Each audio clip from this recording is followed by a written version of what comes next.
neçə sənə haqq olalı alçaldı. Onur qara torpaqlara tən istiqlal. Əfv et bizi ey bizdən ötən istiqlal. Gəl sel olalı kükrə axın şiddətlə. Yığ əngəl olan bəndləri hiddətlə. Ərkək yıxılan ərkən bizi millətlər. Qalsın göyə ay ulduzumuz istiqlal. Ümid yaşasın şən soyumuz istiqlal.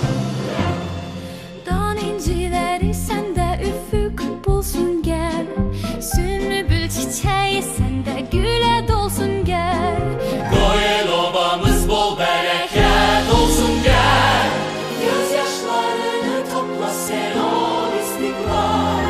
Son qurtuluşa doğru yol ol istiqlal. Türk millətinin səndə gözü açmışdı. Bu dağdaşa sən ilə şəfəq saçmışdı.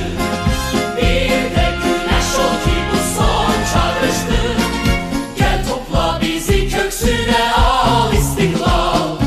Əmret öləlim sən diri qal istiqlal. Tək dalğaları topla dənizlər daşsın. Volkan olalım düz dərələr dağlaşsın. Olsa belə minlərcə ana